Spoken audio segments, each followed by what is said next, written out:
Pokemon Brilliant Diamond and Shining Pearl are almost upon us. At this point, the games are only a few weeks away from release, and everyone has definitely got Sinnoh on their minds. Whether you're replaying through the original games while you wait for the remakes to come out, or you've been reminiscing about your favorite Sinnoh memories, everyone has got Sinnoh on the brain leading up to the remake's release. And I am no exception, which is exactly why in today's video, I'm going to be talking about Sinnoh. And in particular, I'm going to be talking about the best things about Sinnoh as well as the worst things about it. Obviously, we all have our own things that we like and dislike about every Pokemon generation, and Sinnoh, for as much as it is beloved and there are so many great things about it, it's also kind of a mess at the same time and definitely wasn't perfect either. So I'm going to give you guys what I like most about Sinnoh and also what I really kind of despise at the same time, and it should ultimately make for some really good discussion, so I am really excited to jump in. We wouldn't even be able to do any of this though if it wasn't for the support of today's wonderful sponsor, Ridge Wallet.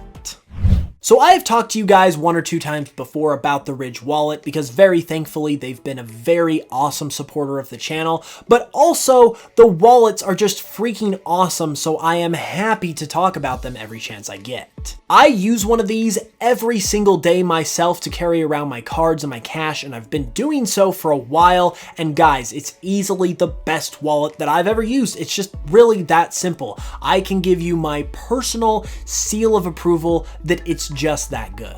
However, you don't just have to take my word for it, because the Ridge Wallet also has 40,000 5-star reviews online, and it also comes in 30 colors and styles, so you can find one that fits your style the best. It also comes with RFID blocking technology to keep your credit cards safe, and it comes with a lifetime warranty, so you'll never ever have to buy another wallet again. It also has a 45-day money-back guarantee if for some reason all of that is not your thing, but personally, just person to person between you and me, I don't think you're gonna want to use that. So if you want to up your wallet game and pick one of these bad boys up for yourself, you can do so with the link in the description below, and when you use code HOOPS at checkout, you're also going to get 10% off your order plus free shipping. Not to mention, it actually supports the channel too. So be sure to show Ridge some love by picking up a wallet with the link below, and once again, a huge thank you to them for supporting the channel. Okay, so getting into the topic at hand now, we've got our best things about Sinnoh, we've got our worst things about Sinnoh. I've got 10 points for each side, making for 20 in total, and I'm gonna go through them in a top 10 fashion. So my 10 best things, my 10 worst things, and then rank all the way up to the best thing about Sinnoh and the worst thing about Sinnoh in my opinion. Since there's 20 things in total, I'm gonna be going through this in a kind of rapid fire style, so strap on in and let's go ahead and take a look at the best things and the worst things about the 4th generation. Starting us off at number 10, one of the best things about the original Sinnoh games is dual slot mode. And if you don't know what this is, basically in the original Diamond, Pearl, and Platinum, they had a feature that would allow you to catch Pokemon in Sinnoh that you otherwise wouldn't be able to, thanks to the kind of Game Boy Advance Pokemon game that you had inserted into the Game Boy Advance cartridge slot on your DS. There were certain exclusive and very rare Pokemon that you could catch this way that were all tied to all of the different Game Boy Advance Pokemon games, from Ruby, Sapphire, and Emerald to Fire Red and Leaf Green. This allowed you to catch a bunch of really cool and rare Pokemon throughout Sinnoh that normally you wouldn't be able to, and normally you aren't able to in pretty much any Pokemon game. So it was a great feature to make use of that extra cartridge slot on the Nintendo DS and have some connectivity between the Gen 3 and the Gen 4 games. The number 10 worst thing, meanwhile, in my opinion, are some of the legendaries of the Sinnoh games, and hold your horses before you start hating me because I have a little bit of an explanation here. I'm specifically talking about Dialga and Palkia, as well as the Lake Trio, and I don't hate any of these Pokemon by any means. I don't even necessarily dislike them, but when I compare Dialga and Palkia to all of the other box art legendaries of other generations, like Groudon Kyogre, Reshiram Zekrom, Xerneas Yveltal, Solgaleo Lunala, I would pretty much take all of them over Dialga and Palkia. So in my opinion, the box art legendaries of Sinnoh are some of the weaker ones that we've ever seen, and that is also the case for the Lake Trio, or the sub-legendary trio of every region, if you will. I definitely prefer the legendary beasts of Johto, the golems of Hoenn. I prefer the Swords of Justice, definitely not the genies. The Lake Trio are better than the genies, but the Swords of Justice I find more interesting than the Lake Trio, and the list kind of just goes on from there. So they're also some of the weaker legendary Pokemon in that category as well, which is why they are amongst the more worse things about Sinnoh, in my opinion. At number 9 in the best category is the physical special split. To give you a recap in case you're not aware, Generation 4 started the trend of every single individual move being split up based on whether it was physical or special, as opposed to what happened before that, where physical moves and special moves were determined by the type of the move as opposed to what the action of the individual move actually did. This was a huge shakeup for competitive play, but I ultimately think it made it a lot more transparent and also allows for a lot more strategy and different things like that, and it just kind of makes more sense in general, so I think it was a very, very good change to make. At number 9 on the worst side is another Pokemon, and that would be Chimchar. Now, once again, I know people are going to hate me in the comments, that's fine, but when it comes to Chimchar, it was kind of one of the very first Pokemon that I saw, particularly for a starter, that I thought looked really weird, and almost I had a fleeting thought that maybe they're running out of ideas at this point because this just looks really strange for a starter. It was as a starter that I really kind of just didn't really like Chimchar at first because I didn't think it really looked like a starter. And while I think more highly of it now, it's still not really my favorite starter Pokemon ever. I'm not even necessarily that huge of a fan of Infernape either, even though I can recognize it's really cool. So with starter Pokemon having such high expectations, Chimchar in particular didn't really meet mine personally. On the best side, at number 8, is the Battle Frontier. Now, I know this is probably much higher on other people's lists. I don't really use the Battle Frontiers or enjoy them as much as other people because I'm not really a battler, and I don't really like the method that the Battle Frontiers use where you don't really gain experience or anything like that. So they're not my favorite thing ever, but I do recognize how cool they are. I love that they introduce new trainers that we get to meet, and overall it's just a really fun time. So I love the fact that the Sinnoh games continued the trend from Generation 3 and included the Battle Frontier as well, because it's, at the end of the day, it's just more content, it's more to explore, which is never going to be a bad thing.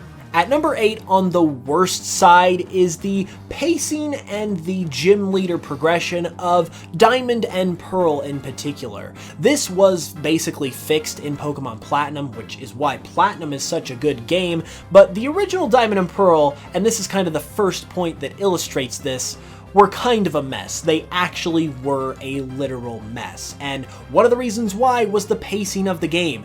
You actually entered into the city with the 5th gym leader, which was Fantina, well before you even got to the 3rd gym leader, which was Maylene in Veilstone City. And this caused a huge gap between the 2nd and 3rd gym leaders, and the pacing and the flow of the game as you traveled throughout the region was kind of just all jumbled and messed up, which is why they fixed it in Platinum.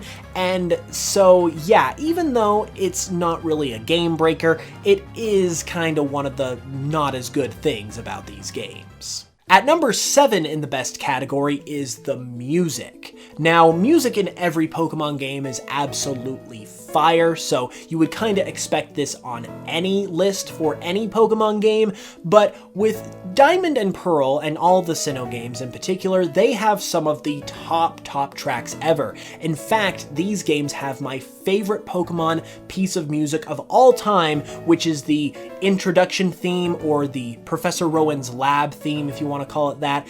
Absolutely phenomenal piece of music. There's so many other great ones too, like Cynthia's battle theme or the Gym Leader battle theme, and this is coming from a guy who isn't really Sinnoh's soundtrack is not my favorite because it does use a lot of jazz elements, which compared to the other soundtracks isn't really as much of my thing, but I can still recognize that the Sinnoh games have some absolutely phenomenal music, and I cannot wait to hear the remade versions of it all in the remakes. At number 7 in the worst category is another one of those things that kind of show how the original Diamond and Pearl specifically were kind of a mess of a game for as fun and enjoyable as they were. And that has to do with all of the new evolutions that were introduced in the Sinnoh region to previous Pokemon. Basically, almost none of them were used throughout the game and were not obtainable, and they weren't even in the Sinnoh Pokedex despite being Sinnoh Pokemon and being introduced in this generation. This is another thing that was fixed by Pokemon Platinum, where they had many trainers throughout the game use these Pokemon. One such example being that Volkner, as an electric-type gym leader, actually got to use an Electivire on his team instead of an Octillery in Diamond and Pearl, because that made sense. So overall, in Diamond and Pearl, not including Platinum because this is something else that Platinum fixed, the new evolutions were not utilized well at all, which is really surprising because they are a big highlight of this generation, so it's easily one of the messier things about the Gen 4 games that is, definitely needed some improvement, and Platinum kind of saved them in that regard. Number 6 in the best category is some of the character design. I'm not really speaking to the character design in general, even though it's good. Rather, I'm speaking to two specific characters, Cynthia and Professor Rowan. In Cynthia's case, I think she is probably by far the most fan-favorite Pokemon champion that we've ever had, and I don't know that anyone will ever beat her because she's just that good. Everything from her design, to her battle theme, to her personality and her role in the game, it's all just perfection, honestly. People love it, and so it's easily one of the best things about the Sinnoh games. And Professor Rowan is very much the same. He is easily my favorite Pokemon professor, and I don't know if anyone will ever beat him because he's just that cool and awesome and good. He literally mentored Professor Oak when Professor Oak was younger. He's like the grand master of all Pokemon professors. You don't get any better than that. At number 6 in the worst category, though, is something that pretty much everyone can agree on, I think, and that is the HM overload in these games. There are 8 HMs in the original Sinnoh games, which is kinda ridiculous, especially because there are things like the classic cut move or even defog that are basically useless in battle, yet you have to have on your team to be able to progress through the game, because this was before the time when HMs were kind of, you could take them or leave them. They made them a lot less prevalent. This was still in the era where you had to have these moves to be able to progress in the story. So it kind of got out of hand in Generation 4, which is why they started scaling it back and eventually getting rid of it after Generation 4. So yeah, I think this is one that pretty much everyone can agree on was kinda just over the top in these games. At number 5 in the best category is the region itself. Sinnoh is a really cool region. In particular, I really love the geography of the region. I love that it's a colder region, it's mountainous, it's got a lot of just, it's a very rocky, snowy type of place, which personally appeals to me a ton, and so I really love the region and the Gen 4 games for the setting of the game itself. It really set the stage for a great set of games, and even though we're talking about a lot of the faults of these games at the same time, it really helped these games be as enjoyable as they are. At number 5 in the worst category is another Pokemon, and that is Ambipom. Oh boy, I never like to miss an opportunity to hate on my boy Ambipom because he's just that bad. Apom was great in Gen 2. It had a lot of potential for an evolution, but then they made it turn into the most ugly abomination that they possibly could think of. It's just so bad, guys. It almost looks as if they intentionally made it look ugly and terrible. And I'm a guy who vouches for the derpy Pokemon, the ugly Pokemon, because not every Pokemon can be cool and beautiful, but this just takes it too far. This is like almost Pokemon abuse. I do not like Ambipom. I'm sorry if you do, but that's just how I feel. At number 4 in the best category, ironically enough, are the new evolutions of old Pokemon. Excluding Ambipom, pretty much all of these guys are phenomenal, and the fact that there are so many was just such a treat at the time, because one of the most fun things about Pokemon games is getting to see just this, new evolutions for older Pokemon from previous generations. It's just something that is so fascinating to experience because it just opens up what is possible within the world of Pokemon, and they did that better than they have ever done it before in Gen 4, and so all of these guys are easily one of the best parts about the game. At number 4 in the worst category is actually something that isn't in the games themselves, it's actually in the anime, and that would have to do with the voice changes that started to occur during the Gen 4 Sinnoh timeframe for the anime. I know that a lot of people are very okay with the new voices and they can enjoy them, and more power to you, but for me, I just absolutely despise pretty much all of the new voices for the new characters compared to their original voices. I just think they sound pretty bad, to be honest with you. I've tried several times to get back into the anime and give it a chance, and every time I hear these voices, it just makes me cringe. I just can't take it, and I really want to get into the anime. I want to watch Pokemon Journeys, and I'm gonna try again at some point, I really am. But every time I've revisited the newer episodes of the anime, the voices just kill it for me, and this is easily one of the worst things that Generation 4 brought with it because of that. At number 3 in the best category, however, is the lore and mythology focus that these games have. These games are actually all about lore and mythology because they have to do with not only the creation of Sinnoh, but the creation of the entire Pokemon world. It has to do with the literal gods of the Pokemon universe and just the creation myth that surrounds this place. It doesn't really get any better than that in terms of lore and in terms of in-game mythology, and people obviously love that stuff. So because Sinnoh has done it literally better than any other generation to this point, it's easily one of the best parts about these games, and it's why these games are so beloved.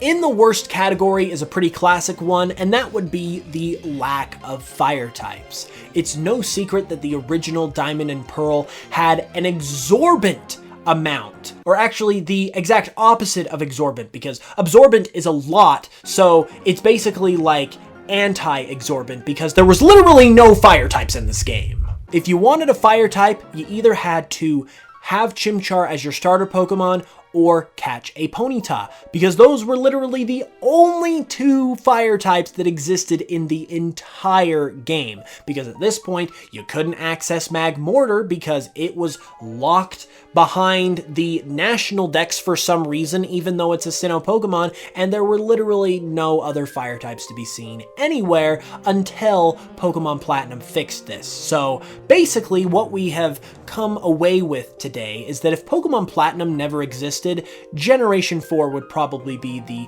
biggest mess of a generation of Pokemon games that we ever would have had, because as much as I enjoy Sinnoh, these games were kind of a mess.